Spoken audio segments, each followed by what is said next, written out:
Good morning, everyone.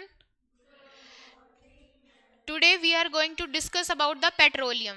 इससे पहले हमने कल भी ये बात करी थी अपनी क्लास में कि पेट्रोलियम का फॉर्मेशन कैसा होता है, और हमने ये देखा था कि पेट्रोलियम जो है ना बेसिकली कोल की तरह ही फॉर्म होता है। बस डिफरेंस ये होता है कि कोल जो होती है वो टेरेस्ट्रियल जो जगह होती है उस पे बनती है, और जबकि एक्वेटिक लाइफ यानी समुद्रों के अंदर, ओशियंस के अंदर और सीज के अंदर किसका फॉर्मेशन होता है? पेट्रोलियम का। तो हम पेट्रोलियम के कुछ कैरेक्टर्स देख रहे थे, और कल मैंने आपको ये भी बताया था कि जो पेट्रोल होता है ना उसको ब्लैक गोल्ड कहा जाता है और क्रूड ऑयल कहा जाता है। आज मैं आपको बताऊंगी पहले तो कि क्रूड ऑयल का मतलब क्या होता है। हमने कल बोला था ना कि पेट्रोलियम को क्रूड ऑयल बोला जाता है। क्रूड ऑयल का मतलब होता है कि एक तरीके से ऐसा पेट्रोलियम आपने निकाला है जो धरती से अभी निकाला है, और अभी वो मतलब आपने उसको क्या नहीं किया, रिफाइन नहीं किया। तो अभी इसमें क्या प्रेजेंट है? बहुत सारी इंप्योरिटीज प्रेजेंट है और बहुत सारे डिफरेंट डिफरेंट प्रोडक्ट्स प्रेजेंट है। अभी आप एक चीज दिमाग लगा करके सुनना, पेट्रोलियम वर्ड सुनते ही हमारा दिमाग किस चीज पे क्लिक करता है? पेट्रोल पे। जबकि ऐसा नहीं होता कि सिर्फ जो हम निकाल रहे हैं ना वो सीधा पेट्रोल निकाल रहे हैं, वो पेट्रोल नहीं होता, वो पेट्रोलियम होता है।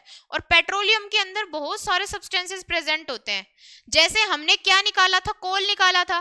फिर कोल को डिस्ट्रक्टिव डिस्टिलेशन की प्रोसेस से कोक में, कोल तार में और कोल गैस में कन्वर्ट किया था।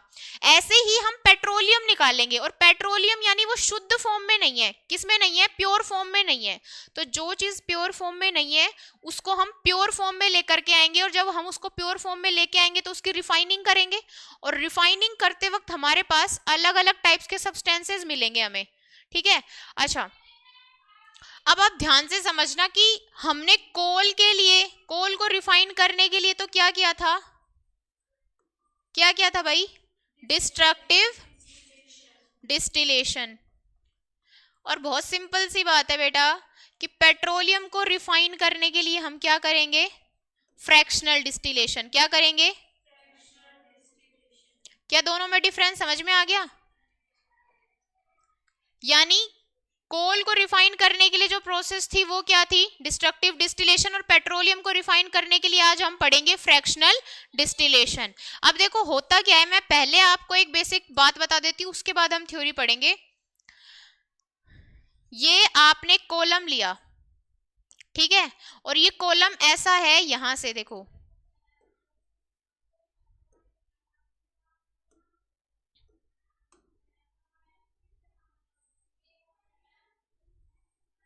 ये कॉलम ऐसा है जहां पे फर्नेस है। फर्नेस का मतलब होता है जहां भट्टी जली हुई है या फिर आग है, यानी कुछ हीट का सोर्स है वहां पे। ठीक है। और इसके अंदर क्या प्रेजेंट है? हमने इसके, देखो ये भट्टी जली हुई है और इस भट्टी के अंदर से हमने एक पाइप निकाला। क्या निकाला? पाइप। और उस पाइप के अंदर हमने क्रूड ऑयल डाल दिया, यानी पेट्रोलियम जो निकाला है वही तो क्रूड ऑयल है। तो इसके अंदर हमने क्या डाल दिया? Crude oil. अब जैसे एक बात बताओ, किसी चीज को बहुत ज्यादा हीट करते हैं तो उसके साथ क्या होता है? भाप बनना शुरू हो जाती है ना, यानी वो वेपरेट होना शुरू हो जाएगी। तो यहाँ पे कौन सी प्रोसेस शुरू हो गई अब? वेपरेशन की। तो हमारा जो क्रूड ऑयल है ना वो वेपरेट हो करके कॉलम के ऊपर तक चला जाएगा, और जैसे ही सारी भाप ऊपर तक चली जाएगी। अब एक बात बताओ, क्लाउड की फॉर्मेशन सुनी है ना आपने कि क्या होता है? पानी पहले बहुत तेज गर्म होता है, और गर्म होने के बाद क्या होता है? उसका वेपरेशन होता है, और वेपरेशन बनने के बाद जैसे ही भाप ऊपर हवा में जाती है तो भाप ठंडी हो जाती है, और ठंडी होने के बाद पानी मतलब जो भाप होती है वो वापस किस में कंडेंस हो जाती है? वाटर के अंदर, और क्लाउड्स का फॉर्मेशन कर लेती है। ऐसे ही जब ये आपकी जो वेपरेशन है ये ऊपर जाएगी कॉलम में, तो ये ठंडी हो जाएगी कि नहीं हो जाएगी ऊपर जाकर के? और ठंडी होने के बाद वापस से क्या बना लेगी? गैस से वाटर बना लेगी। अब ये ऊपर जाएगी, और यहाँ जैसे मान लो बहुत सारी भाप इकट्ठी हो गई, यहाँ अगर ये ठंडी हुई तो ठंडी होने के बाद वापस से किस में कन्वर्ट हो जाएगी? यानी जो लिक्विड मटेरियल था उसमें कन्वर्ट हो जाएगी, क्रूड ऑयल के में। धीरे धीरे उसकी बूंदे नीचे आने लगेगी वापस से टपक करके। तो जिसका जितना बॉइलिंग पॉइंट था ना वो उतने उतने कॉलम पे सेपरेट होती चली जाएगी। मान लो इसमें से जैसे कोई इसके एक पेट्रोलियम है, गैसोलीन हो गया है ना, और उसके अलावा नेप्था हो गया, कैरोसिन हो गया, डीजल हो गया, जिसका जितना जितना बॉइलिंग पॉइंट होगा ना वो उतने उतने बॉइलिंग पॉइंट पे सेपरेट होने लग जाएगी। ठीक है। तो हम एक बेसिक बात क्या समझते हैं कि हमने क्रूड ऑयल को हीट किया, यानी फर्नेस के अंदर से हीट करवाया और हीट करने के बाद वो वेपरेट हुआ, और वेपरेट होकर के जैसे ही वो ऊपर गया तो वो ठंडा होने लगा, और ठंडा होने के बाद अपने अपने बॉइलिंग पॉइंट के हिसाब से चीजें सेपरेट होने लग गई। ठीक है, तो कोल के क्या क्या डिस्ट्रक्टिव डिस्टिलेशन के बाद क्या मिला था हमें? कोक, कोल गैस और कोल तार। अब हम पढ़ेंगे कि पेट्रोल के फ्रैक्शनल डिस्टिलेशन के बाद हमें क्या क्या प्रोडक्ट मिलते हैं। तो देखो, सबसे पहले हमें मिलती है रिफाइनरी गैस, जो सबसे ऊपर ही रह जाती है। देख पा रहे हो आप बुक में, रिफाइनरी गैस मिलती है। हम यहाँ पे लिखते जाएंगे एक एक हमारे जो प्रोडक्ट्स है।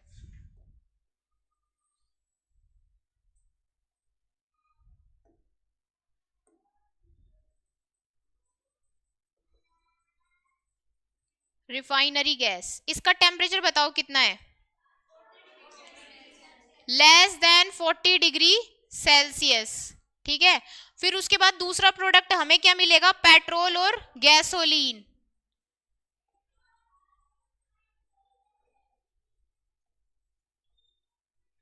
पेट्रोल एंड गैसोलीन, इसका टेम्परेचर कितना है?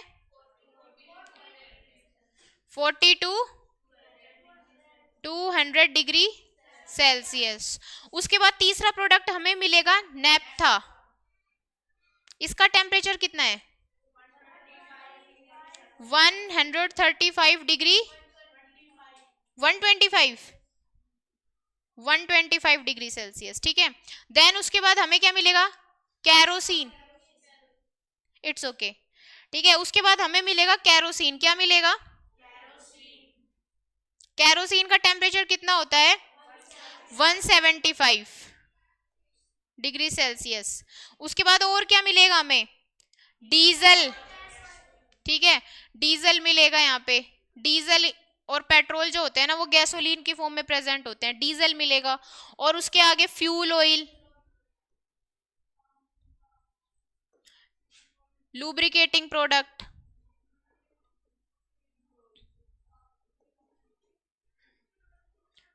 अब हमें इसको एक कहानी की तरह याद करना है, बहुत ध्यान से समझना। आप एक चीज और देखोगे कि जैसे जैसे हम नीचे जा रहे हैं ना, तो टेम्परेचर बढ़ता जा रहा है या घटता जा रहा है? बढ़ता जा रहा है। समझ में आ गई बात? तो जैसे जैसे हम नीचे जा रहे हैं वैसे वैसे इस कॉलम में टेम्परेचर बढ़ता जा रहा है, और इसी वजह से जिस चीज का जितना टेम्परेचर है ना, वो उतने उतने कॉलम पे सेपरेट हो जाएगी। तो हमें अब बेसिकली हमारे प्रोडक्ट्स याद करने हैं कि पेट्रोलियम की फ्रैक्शनल डिस्टिलेशन से हमें क्या क्या प्रोडक्ट्स मिलते हैं। सबसे पहले हमें मिलती है रिफाइनरी गैस। क्या मिलती है? उसके बाद हमें मिलते हैं पेट्रोल एंड गैसोलीन। क्या मिलते हैं? देन हमें मिलता है नेप्था। क्या मिलता है? एक मिलता है कैरोसिन, और फिर मिलता है डीजल, फिर मिलता है फ्यूल ऑयल, और लास्ट में होता है लुब्रिकेटिंग प्रोडक्ट्स। लुब्रिकेटिंग प्रोडक्ट्स का मतलब होता है, जैसे आप ये नहीं लगाते ग्रीस वगैरह, वैसलीन होती है आपके घरों में, ग्रीस होती है, ये सब चीजें लुब्रिकेशन के लिए होती है। ठीक है, किसी भी चीज को लुब्रिकेट करने के लिए। तो ये सारे प्रोडक्ट्स आपको याद हो जाएंगे। फ्रैक्शनल डिस्टिलेशन क्या होता है समझ में आ गया? मतलब एक बहुत डीप में नहीं जाना, लेकिन एक बेसिक चीज आपको पता होनी चाहिए कि कोई भी चीज जो हम जैसे कोयले को हमने धरती से निकाला तो वो अपनी प्योर फॉर्म में नहीं था, और उसके अंदर बहुत सारी चीजें थी। वैसे ही हमने उसको प्योर फॉर्म में लेके आने के लिए और उसके सब्सटेंसेस को सेपरेट करने के लिए क्या किया था? कल डिस्ट्रक्टिव डिस्टिलेशन। ऐसे ही हमने पेट्रोलियम को भी जब ओशियंस में से निकाला तो वो भी तो प्योर फॉर्म में नहीं था, और उसके अंदर बहुत सारे सब्सटेंसेस थे। ये सारे सब्सटेंसेस किसके हैं? ये पेट्रोलियम के ही तो हैं। ये कैसे मिले हमें? By the fractional distillation of petroleum. ठीक है, समझ में आ गई इतनी बात आपको? उसके बाद देखो, इसमें से आप कुछ लिख सकते हो अगर आपको कुछ ऐड करना है तो।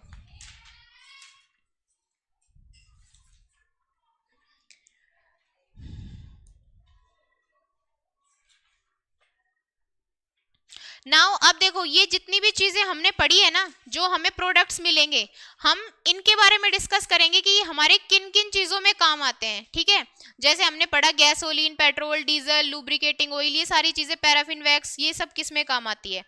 तो ध्यान से सुनो, सबसे पहले होती है पेट्रोलियम गैस। क्या मिली सबसे पहले हमें? पेट्रोलियम गैस जो होती है ना, इट इज एन लिक्विड। क्या होता है? ये एक लिक्विड होता है। It is used as a cooking fuel and in the manufacture of products such as carbon black and ammonia. Petroleum gas एक तरीके से एलपीजी वगैरह जो होती है ना, इनकी ट्रांसफॉर्मेशन होती है, ठीक है। और आपको पता है एलपीजी जो होती है वो गैस होती है या वो लिक्विड होता है?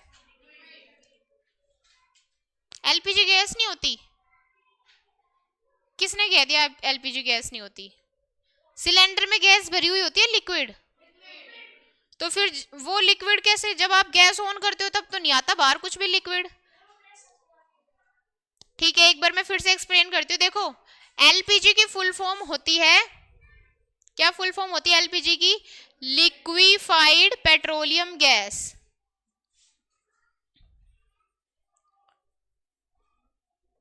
लिक्विफाइड पेट्रोलियम गैस, इसका मतलब ये हुआ, देखो ये रेयरली पॉसिबल नहीं है कि हम किसी भी कंटेनर के अंदर गैस को भर सके, ठीक है।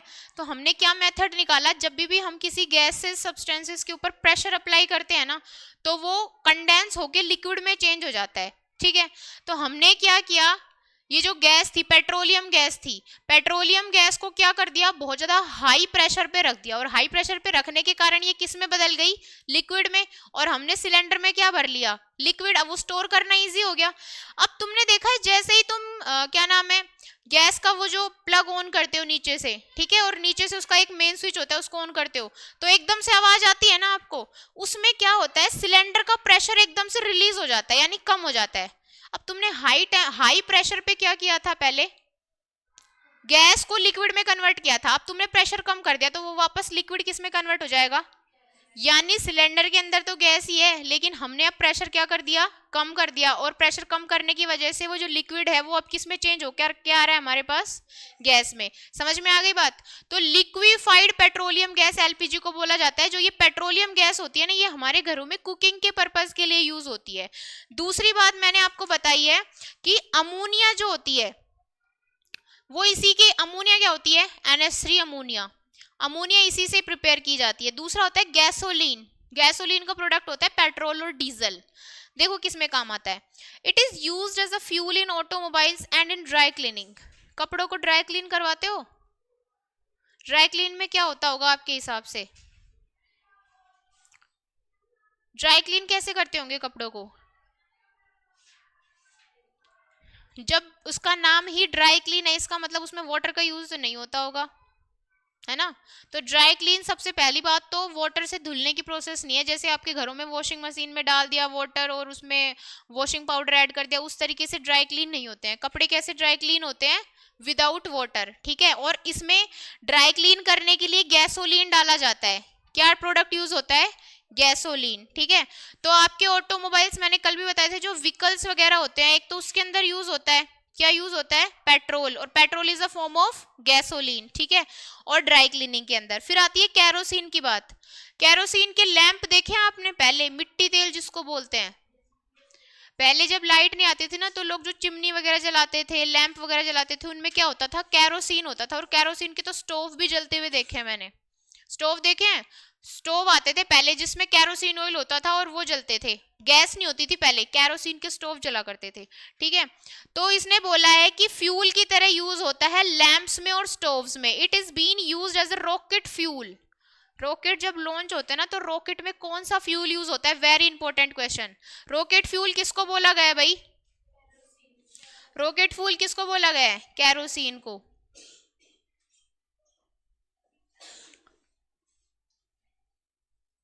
तो कैरोसिन हमारा रॉकेट फ्यूल होता है। उसके बाद देखो नेक्स्ट हम बात करें डीजल की, तो it is used as a fuel for heavy vehicles such as trucks, buses and cars. मैंने कल भी बताया था आपको कि पेट्रोल जो होता है वो लाइट व्हीकल्स के लिए यूज होता है, जैसे कि स्कूटर, बाइक, कार। और हैवी जो व्हीकल्स होते हैं, जैसे कि क्या हो गया, आपके ट्रक्स हो गए, ट्रैक्टर्स हो गए, ये हैवी व्हीकल्स है। तो इन ऑटोमोबाइल्स में क्या यूज लिया जाता है, डीजल। फिर आता है lubricating oil. It is used for lubrication of machine parts as a paint.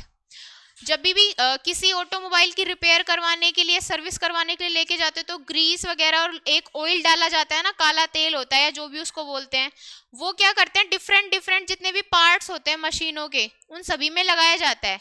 Friction नाम सुना है आपने, जब दो चीज एक दूसरे के सरफेस के ऑपोजिट चलती है, जैसे हाथ जो है वो जब आप हाथ रब करते हो तो हीट प्रोड्यूस होती है ना, ऐसे ही जब मशीन के जो पुर्जे हैं वो एक दूसरे के ऊपर जब बार बार स्ट्राइक करेंगे तो उनमें हीट प्रोड्यूस होगी और वो जल्दी खराब होंगे। इसका सॉल्यूशन क्या है? अगर बीच में हम थोड़ा सा ऑयल वगैरह लगा ले तो क्या फ्रिक्शन कम हो जाएगा? और फ्रिक्शन कम हो जाएगा तो हीट कम प्रोड्यूस होगी, और हीट कम प्रोड्यूस होगी तो चीजें कम खराब होंगी। तो जब भी हम किसी चीज को रिपेयर करते हैं तो उसमें ग्रीस वगैरह लगाते हैं ना, ग्रीस या फिर लुब्रिकेटिंग ऑयल किस लिए लगाया जाता है? ताकि फ्रिक्शन कम हो, हीट कम जनरेट, और हीट के कम जनरेट होने से वो चीज खराब भी कम होगी। समझ में आ गई बात? उसके बाद देखो paraffin wax, it is use to manufacture candles and waxed papers. Candles देखिए आपने, क्या होता है? मोम होता है ना कैंडल्स में। वो मोम क्या होता है? पेट्रोलियम का ही क्या होता है? फ्रैक्शनल डिस्टिलेशन प्रोडक्ट होता है। समझ में आ गई बात? कैंडल्स में जो मोम होता है, what is this? Fractional distillation product of petroleum. उसके बाद लास्ट आता है bitumen, it is use for manufacture paints and in surfacing of तार रोड्स। आपके जो जितने भी क्या नाम है रोड खराब हो जाते हैं उन पे वापस से पेंट किया जाता है। तो पेंट का जो डब्बा आता है, घरों में भी जो दीवारों पे पेंट किया जाता है या रोड्स की जो सरफेसिंग की जाती है उनमें बिटुमिन का यूज होता है। तो हमें मेन बातें याद करनी है। जैसे हमने कोक, कोलदार और कोल गैस के कुछ फीचर्स याद किए थे, तो इसमें भी हमें कुछ चीजें याद रखनी है कि फ्रैक्शनल डिस्टिलेशन ऑफ पेट्रोलियम से हमें काफी सारी चीजें मिलती है, जैसे gasoline, diesel, petrol, paraffin wax है ना, lubricating oil, petroleum gas, kerosene, bitumen, paraffin wax. और इन सब के कुछ एग्जांपल्स किए किन चीजों में काम आते हैं। Is it clear to all of you?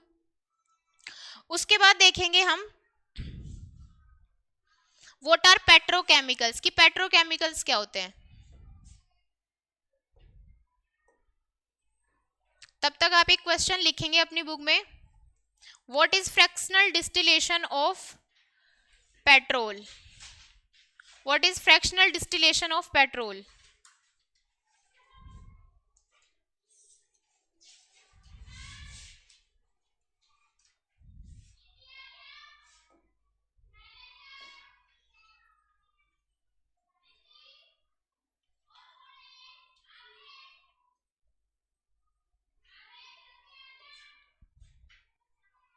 और उससे पहले आप एक क्वेश्चन लिखेंगे पेट्रोलियम में, this is we have previously discussed ना, कि पेट्रोलियम का फॉर्मेशन कैसे होता है। ठीक है,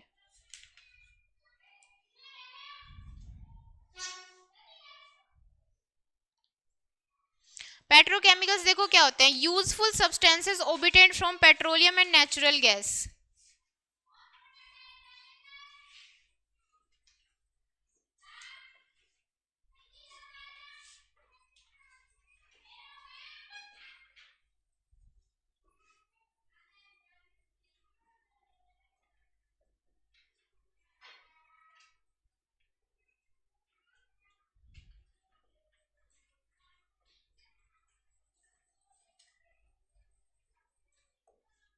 अब देखो नेचुरल गैस और पेट्रोलियम से हमें जितने भी सब्सटेंसेस मिलते हैं, जितने भी सब्सटेंसेस ऑब्टेन होते हैं, उनको हम क्या बोलते हैं? पेट्रोकेमिकल्स। ठीक है, पेट्रोकेमिकल्स के एग्जांपल में क्या क्या आता होगा?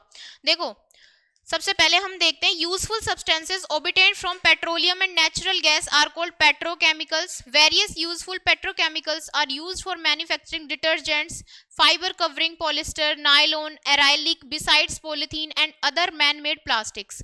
Hydrogen gas is used in the production of fertilisers and is to obtained for natural gas. अब मेरी बात सुनो, आपके जितने भी ये जो फर्टिलाइजर्स होते हैं है ना, इनमें पेट्रोकेमिकल्स यूज होते हैं। फर्टिलाइजर्स क्या होते हैं? खाद जो आप खेतों में डालते हो। उसके अलावा पेंट्स वगैरह होते हैं, इनमें भी पेट्रोकेमिकल्स यूज होते हैं। और क्या एग्जांपल बताओगे? डाइज जो होती है ना, डाई कलरिंग जो होती है, उसके अंदर भी पेट्रोकेमिकल्स यूज होते हैं। और पॉलिस्टर, नायलॉन फाइबर होता है जो आप कपड़ा पहनते हो ना, जो चुभता है कई बार शरीर के ऊपर, है ना, मतलब सिंथेटिक फाइबर। एक तो होता है नेचुरल फाइबर जो हमें प्लांट्स और एनिमल्स से मिलता है, और एक होता है सिंथेटिक फाइबर जो इंडस्ट्रीज में बनाए जाते हैं। जैसे कि क्या हो गया? नायलॉन हो गया, पॉलिस्टर हो गया, ये सारे क्या है? सिंथेटिक फाइबर, यानी कि मैन बेस्ड फाइबर होते हैं, जो मैन मेड मतलब ह्यूमंस के द्वारा बनाए गए हैं। तो इन सभी चीजों में किन का यूज होता है? पेट्रोकेमिकल्स का। ठीक है,